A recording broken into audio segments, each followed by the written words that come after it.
চাওক এইটো পিছৰ কথাটো পিছতহে ক'ব আৰু পিছত চৰকাৰ বনোৱাৰ পিছত যিবিলাক সিদ্ধান্ত লোৱা হ'ব এইটো এতিয়াই ক'ব নোৱাৰে।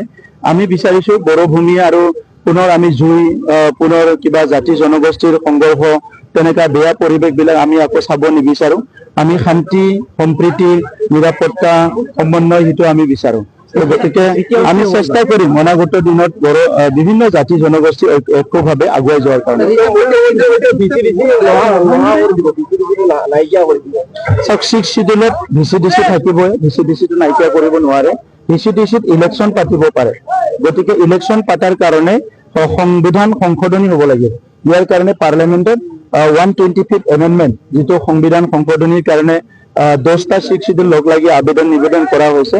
কিন্তু ইয়াৰ ভিতৰতে কিছুমান 6 শিডিউলে আজি হিলছ অঞ্চলৰ 6 শিডিউলে যে ট্ৰেডিশ্যনেলি তেখেতসকলৰ ভিলেজ কাউন্সিল আছে সেইসকলে অপ'জ কৰি আছে যে নিজৰো ভিলেজ কাউন্সিল তেখেতসকলৰ আছে যিয়ে নেকি আজি পৰ্বতীয় অঞ্চলবিলাকত পাহাৰীয়া ৰাজ্যবিলাকত সেইবিলাক চলি আছে ট্ৰেডিশ্যনেলি।